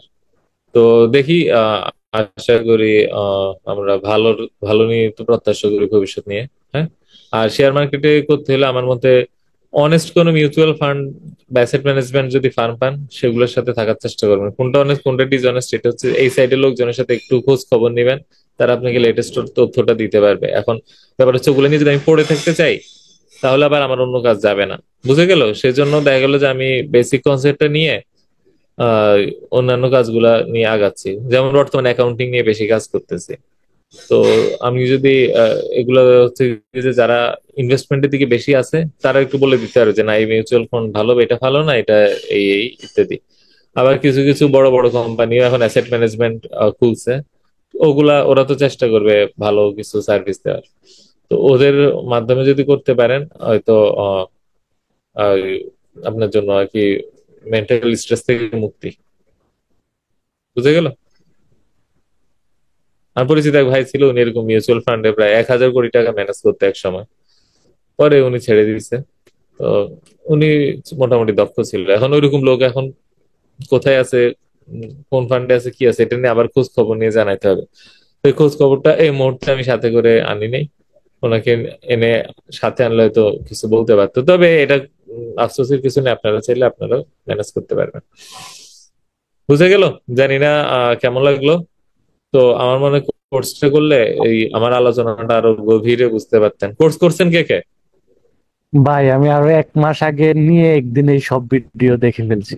একদিনে সব ভিডিও দেখাটা তো বোকার মতন কাজ করছেন। ভাই আমি আসলে আগ্রহ সামলে রাখতে পারিনি, আমি মানে একটা পর একটা দেখতে দেখতে মানে একদিনেই সব দেখা শেষ আমার। আচ্ছা, শাহজালাল ইসলামী ব্যাংক থেকে একজন এসেছে। ভাই কেমন আছেন? আলহামদুলিল্লাহ ভালো। আপনি কি মাত্র জয়েন করলেন? আমি মাত্র জয়েন করলাম, আমি ভুলে গেছিলাম, খেয়াল আচ্ছা, করতে পারিনি। আমরা আলোচনা করছিলাম যে ব্যাংকগুলার আসলে অর্থনৈতিক স্বাস্থ্য তো ভালো না। এখন ব্যাংক যাদেরকে ঋণ দিছে তারাও পলাতক। এখন তাদের থেকে ঋণ চাইতে গেলে তো ওদের ব্যবসা ধ্বংস হয়, আবার তাদের থেকে ঋণ না চাইতে গেলে ব্যাংক ধ্বংস হয়। তো এই সিচুয়েশনটা আপনি কিভাবে দেখতেছেন? মানে আপনি কিভাবে দেখতেছেন বা এটা আদৌ কোন দিকে যাচ্ছে একটু বলেন তো আমাদেরকে। প্রত্যেকটা ব্যাংকেই তো ক্লাসিফাইড লোন আছে, হ্যাঁ, ক্লাসিফাইড যেগুলো আদায় করা খুবই কঠিন ব্যাপার। আর প্রত্যেক বছরই যেটা হচ্ছে, মানে এখন এতদিন ওগুলা ব্যাড ব্যাংক হিসেবে দিয়ে দিলে কি ব্যাংক দেউলিয়া হয়ে যাবে ডিরেক্ট এরকম? সব ব্যাংক হবে না। এখন আমাদের যেটা, আমি শাহজালাল ব্যাংকে আছি, আমাদের ব্যাংকের যে কোলাটারাল সিকিউরিটি আছে, এগুলি সবসময় আমরা এই জিনিসটাকে গুরুত্ব দিয়ে থাকি যে ক্লায়েন্ট যদি কখনো ফেল করে তার সিকিউরিটি বিক্রি করে, আর যদিও এটা ব্যাংকের মূল কাজ এটা না যে সিকিউরিটি বিক্রি করে, সিকিউরিটি রাখা হয় যাতে সে লোন ফেল না করে, সে যাতে তার নিজের ব্যবসা থেকে দিতে পারে। ঠিক আছে। আর আগে যেটা হয়েছে, যে প্র্যাকটিস গুলো হয়েছে, ব্যাংকে যেহেতু টার্গেট থাকে, এমডি দেরও টার্গেট থাকে, বোর্ড থেকে টার্গেট দেওয়া হয়। এই টার্গেটের কারণে যেটা হয় কি, প্রত্যেক বছরই মানে বাংলাদেশ ব্যাংক রুলস ব্রেক করে রিশিডিউল করার একটা সুযোগ দেয়, মানে রেগুলারাইজ করে দেয়। মানে খারাপ লোন যেগুলো আদায় হয় বছরের পর বছর রিশিডিউল হচ্ছে, স্পেশাল পারমিশন নেয়, মানে মানে ক্লাসিফাইড লোন কে রেগুলারাইজ করার যে একটা স্ট্যান্ডার্ড রুলস আছে, সেটাকে ভায়োলেট না, মানে এটাকে বাংলাদেশ ব্যাংক প্রত্যেকবারই সুযোগ দিচ্ছে। বুঝেছি। এখন ভায়োলেট যদি এখন না করতে চান তাইলেও তো আরেক ধরনের অর্থনৈতিক সমস্যা তৈরি হবে। সমস্যা তৈরি হবে, হ্যাঁ, স্বাভাবিক স্বাভাবিক। আর ডাইরেক্টররাও তো চায় যে ব্যাংক প্রফিট করুক, তাতে তারা ডিভিডেন্ডটা পাবে। বেশিরভাগ ব্যাংকই কাগজে কলমে ভালো, অ্যাকচুয়ালি মানে উপর দিয়ে আমরা সবাই ভালো দেখাই, মানে ব্যাংকের এটা দিয়ে এমডিরও লাভ, যে সে তার টার্গেট আছে করছে, বোর্ড অফ ডিরেক্টররা খুশি, প্রফিট পাচ্ছে। কিন্তু অ্যাকচুয়ালি বাস্তব অবস্থা যেটাকে উইন্ডো ড্রেসিং বলা হয়, কিন্তু এইভাবে করে আসলে কতদিন চলবে আমি জানি না, এইভাবে করে চলতেছে আর কি সব ব্যাংকে, তাই সবার প্রশ্ন। এখন এই জন্য আমি বলছি যে এই চোখ কান একটু খোলা রাখতে, একটু সিগন্যাল দেখতে আশেপাশের। এখন ব্যাপার হচ্ছে কি, ব্যাংক বাঁচাইতে গেলে ব্যবসা বাঁচানো যাবে না, ব্যবসা বাঁচাতে গেলে ব্যাংক বাঁচানো যাবে না, এরকম একটা সিচুয়েশন আমি বলছি একটু আগে। হ্যালো, হ্যাঁ হ্যাঁ হ্যাঁ, জি শুনতে পাচ্ছি আর কি। এখন ব্যাংকগুলো যেটা হচ্ছে কি, এখন ভালো লোনও আছে, ভালো যেগুলো আছে, ভালো ক্লায়েন্ট যেগুলো আছে, ব্যাংক আর ডাইভার্সিফাইড করে লোন গুলাকে, সাধারণত একক ব্যক্তিকে দেয় এই ধরনের সংখ্যা কম। অনেক রিটেল লোন আছে, ক্রেডিট, তারপর কার্ডের যেটা রিটেলের মধ্যে যেমন এসএমই রিটেল আছে, আবার কার্ডও আছে, তো ওগুলা দিয়ে আসতেছে। তারপরে আরো যেগুলো আছে নন ফান্ডেড ইনকাম আছে, এসিডেন্সি থেকে ইনকাম আছে, বুঝেছি। হয়তো চালানো যাবে আর কি, খোড়ায় খোড়ায় চলা যাবে। এখন চলে যাবে, আরেকটা ব্যাপার যেটা হয়তো আমরাও আলোচনা ওইভাবে করার সুযোগ পাই না, সেটা হচ্ছে করছি মানে ডিটেলে যাই নাই, সেটা হচ্ছে যে ব্যাংকে কিছুদিন আগে এটিএম বুথে টাকা পাওয়া যাচ্ছিল না কেমন, এবং বাংলাদেশ ব্যাংক থেকে প্রচুর ঋণ নিতে হয়েছে ক্যাশ। তো এখন কি ক্যাশ আর ঋণ পাওয়া যাচ্ছে না বাংলাদেশ ব্যাংক থেকে, সেই জন্য কি টাকা নাই, নাকি আপনাদের চাইলে আবার টাকা ছাপাই দিবে, নাকি বাংলাদেশ ব্যাংক এখানে কি রোল প্লে করবে? বা আসলে এখন তো বাংলাদেশ ব্যাংক বলছে আর টাকা ছাপিয়ে আর দিবে না কোন ব্যাংকের, যে তাহলে টাকাটা আসবে কোথা থেকে? এখন এটিএম বুথে টাকা নেই, আমি টাকা তুলতে পারবো না, তো টাকাটা তো আছে কোথাও। এখন কি এটিএম বুথে টাকা এখন তো আছে, ওই সময় তো গন্ডগোল হচ্ছিল, ওই যে কিছু এটিএম বুথ পুরা টুরা দিছিল, এই কারণে ওই সময়গুলোতে বিশেষ করে এই তখন ছিল না, তখন অনেকেই সিকিউরিটির জন্য বন্ধ রাখছিল বা টাকাগুলো রাখতে পারে না। এখন তো মোটামুটি আছে, এখন তো সমস্যা নাই, মানে যেগুলো ভালো ব্যাংক। আচ্ছা, তো এখন বাংলাদেশ ব্যাংক টাকা ছাপাবে না, তো এটা এক হিসেবে ভালো সংবাদ যে হয়তো ইনফ্লেশনারি প্রেশারটা কম থাকবে। আবার এই ব্যাংকের থেকে যে একসাথে 2 লক্ষ টাকা বেশি তুলতে দিচ্ছে না, তো সেই ক্ষেত্রে যাদের বড় অ্যামাউন্টের টাকা আছে তারা তো আসলে ইনসিকিউর ফিল করতেছে। না না না, ইনসিকিউরিটির কিছু নাই, মানে যেগুলো ভালো ব্যাংক, মানে আদার দেন এস আলম গ্রুপের ব্যাংক ছাড়া, মনে করেন যেগুলো ভালো ব্যাংক আছে, টাকা তুলতে দিচ্ছে না সিকিউরিটির কারণে আর কি, যে ক্যাশ উত্তোলনটা নিষেধ করছে, কিন্তু আপনি মানি ট্রান্সফার করে ইএফটি করতে পারবেন, তারপর আরটিজিএস করতে পারবেন, চেক দিতে পারবেন, এগুলো সব হচ্ছে। খালি ক্যাশ তোলার ক্ষেত্রে একটা তো থ্রেশহোল্ড থাকেই, যে মানুষ কেন ক্যাশ উইথড্র করবে যদি কোনো কোম্পানি ব্যক্তিগতভাবে মানুষের ক্যাশের প্রতি নির্ভরতা কমানো। সারা পৃথিবীতে তো ক্যাশ তোলাটাকে একটু সন্দেহজনক দৃষ্টিতেই দেখে, কারণ এটার কোন রেকর্ড কিপিং রাখা যায় না। রেকর্ড রাখা, ক্যাশ তোলার পর সে কি করতেছে, সন্ত্রাসী, যেহেতু দেশের এখন একটা নাজুক পরিস্থিতির কারণেই এখন একটু এই রেস্ট্রিকশন গুলো দিচ্ছে যাতে কোনো খারাপ বা অকারেন্স না ঘটে, কারণ যে কোনো অন্যায় কাজ করতে গেলে এই এই এই ক্যাশ ফান্ডিংটা দরকার হয়, টেরোরিজমের কিছু ব্যাপার স্যাপার থাকে, এই জন্যই মূলত ক্যাশটাকে আপাতত দুর্নীতির টাকাটা ক্যাশে তুলে ফেললে ট্রেস করা হয়তো যাবে না, হ্যাঁ সেই জন্যই সেটাই সেটাই সেটাই সেটাই বা কেউ যদি মনে করে কোনো টেরোর অ্যাটাক করবো বা কোনো দেশে অস্থিতিশীল পরিবেশ তৈরি করবে না, ক্যাশ টাকা দরকার। অবশ্য কারণ কিছু ক্যাশ প্রয়োজনীয় কাজেও লাগে। কথার কথা আমি কর দিব না তো, কর যেহেতু কম দিতে চাই সেহেতু কিছু ট্রানজেকশন ক্যাশে করলাম, তাহলে ট্রেস করতে পারবে না। তো সেই ক্ষেত্রে আসলে ব্যক্তিগত কাজেও লাগে সবসময়, এই অস্থিতিশীল না বরং ব্যবসা লাভের জন্য লাগে। তো যাই হোক, আপনার থেকে তো অনেক কিছু শুনলাম। আপনার কি আমার থেকে মানে কিছু জানার আছে, মানে এই রিলেটেড ছাড়া, যেহেতু এই রিলেটেড আপনাকে প্রশ্ন করছি, মানে এটা তো আপনি বেশি জানেন, এমন কিছু আছে যেটা মনে করেন যে আমি আপনাকে বলতে পারি, হয়তো আমি আমি জেনে তো আপনি আপনার জানেন? কোর্সটা নিয়েছি, ওই যে মানি ম্যানেজমেন্টের কোর্সটা, ওটা যদি আমি পুরোটা দেখা হয় না, ভিডিও 50% কমপ্লিট করেছি। সুন্দর, আমার কাছে ভালো লাগছে যে এটা আসলেই আমরা অনেকদিন ব্যাংকিং সেক্টরে আসি বা ইয়াতে আসি, কিন্তু মানি ম্যানেজমেন্টের উপরে আমাদের অনেক কিছু কিছু ব্যাপার আমি দেখলাম যে না, ভালো আপনি বলছেন, আলহামদুলিল্লাহ ভালো, আমার কাছে ভালো লাগছে। যার কারণেই আজকে যে অনলাইন আমি জয়েন করবো ভাবছিলাম, আমি নামাজে গেছিলাম 8:30টায় নামাজ, তো 9টা আস্তে আস্তে 9:15 বেজে গেছে। তারপর আবার এই রাতের খাবার খাইতে গিয়ে যে দেরি হলো জয়েন করতে আর কি। যাই হোক, ভালো আপনার কোর্স, আমি যেহেতু নিয়েছি ওটা দেখা বাকি আছে, ভালোই লাগে আপনার ক্লাস যতটুকু করছি বা অনলাইনে যতটুকু দেখছি, আলহামদুলিল্লাহ ভালো, অনেক শেখার আছে এই আর যাক, কি। ভালো ভালো লাগলো। তো এই ক্লাসের কেউ কেউ ভাইকে কোনো প্রশ্ন করবেন? ব্যাংকিং নিয়ে অনেক প্রশ্ন হয়তো অনেকে মনে আছে, যে কোনো একটা প্রশ্ন করেন, আমি তারপর সেশনটা ক্লোজ করে দিব। জি, আসসালামু আলাইকুম। ওয়ালাইকুম আসসালাম ওয়া রাহমাতুল্লাহি ওয়া বারাকাতুহু।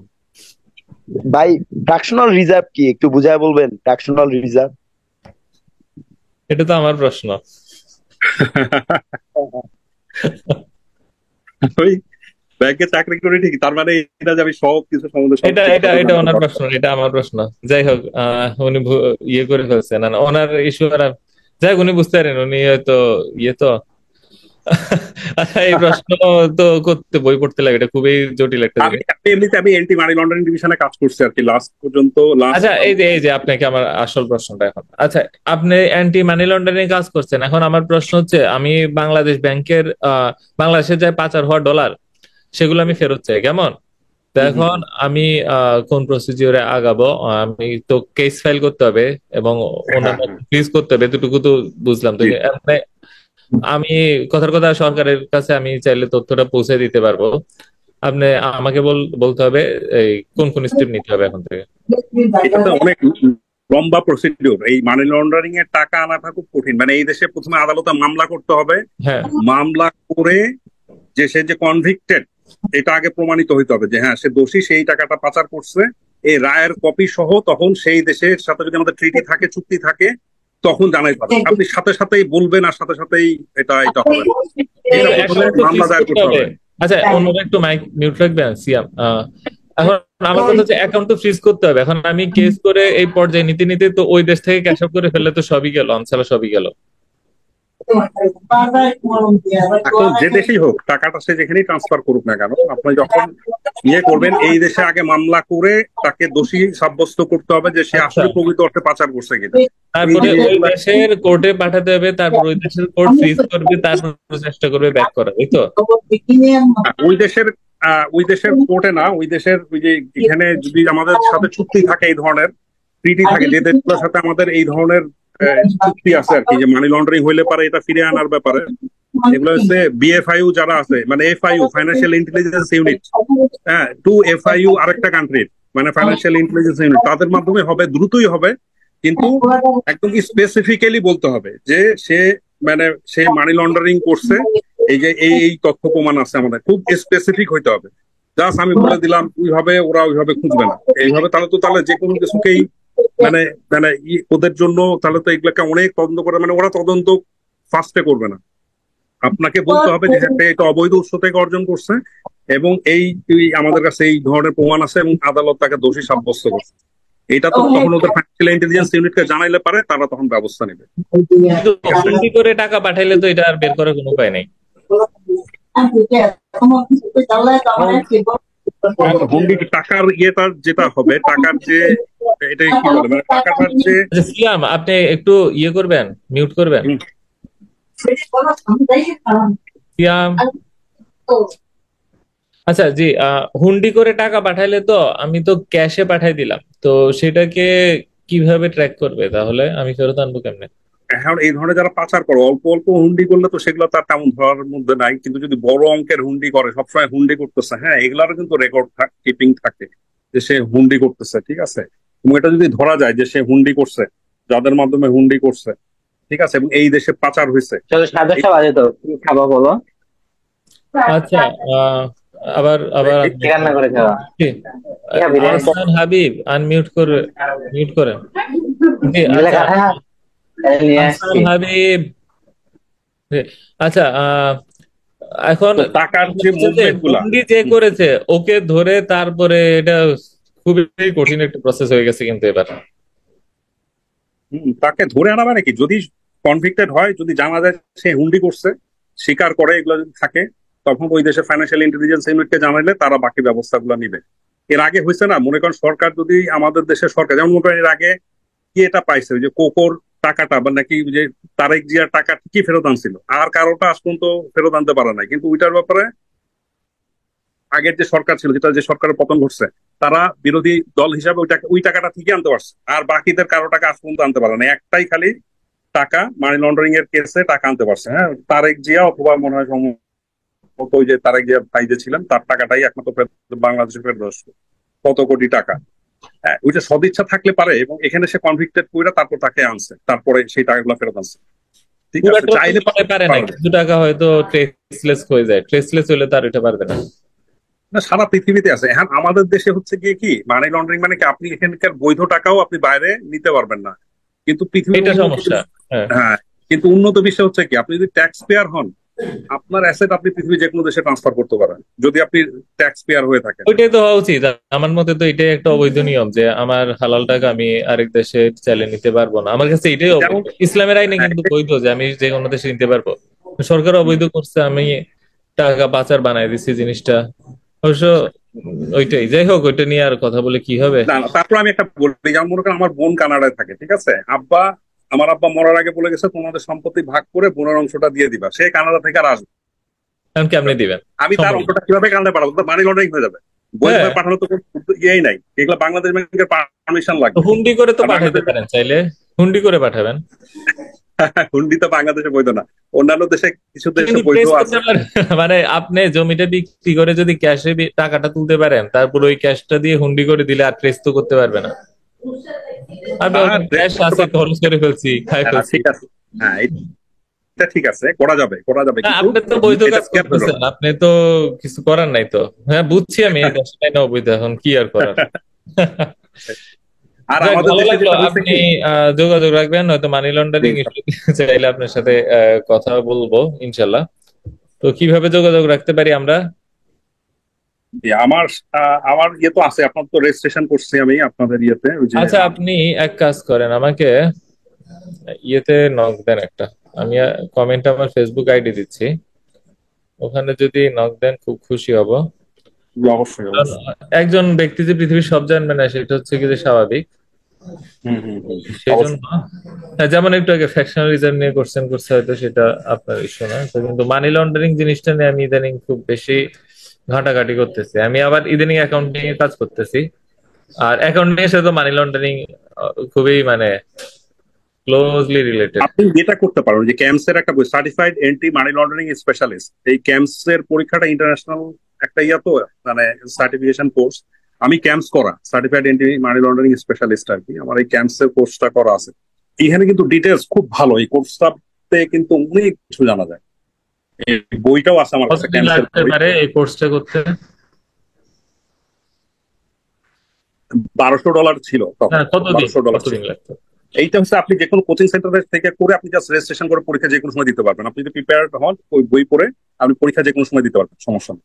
মানে সিলেবাসটা কি পরিমাণ মানে বইটা আছে, ওই যে মানি লন্ডারিং এর উপরে ওই একটা বই আছে, ক্যান্সার বই আছে আর কি।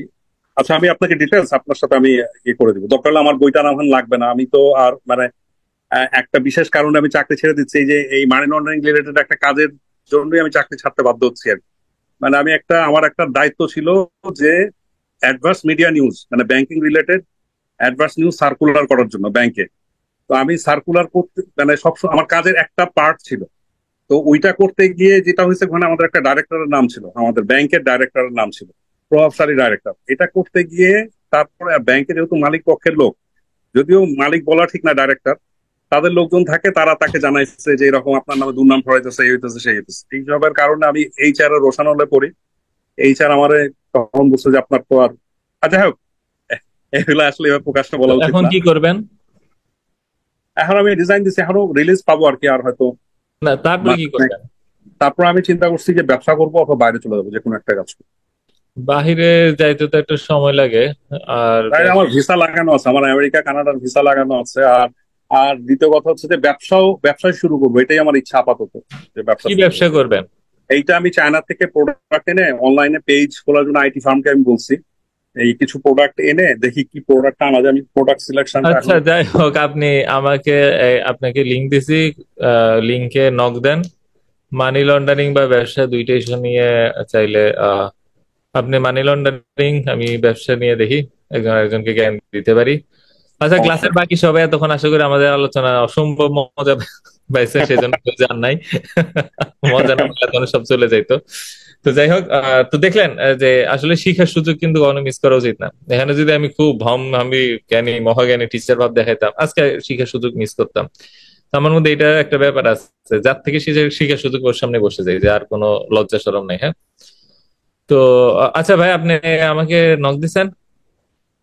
আচ্ছা, এটা কোথায় যাবো? চ্যাটে? হ্যাঁ, আপনি চ্যাটে যাই দেখেন, আমার আইডি আছে। আচ্ছা, সবাইকেও তো দিতে পারতাম আইডি, কিন্তু সবাইকে তো আর কি অপশন আছে নাকি? অবশ্য আমার নাম দিয়ে সার্চ করলে চলে আসে। ভাই ফেসবুক আইডি?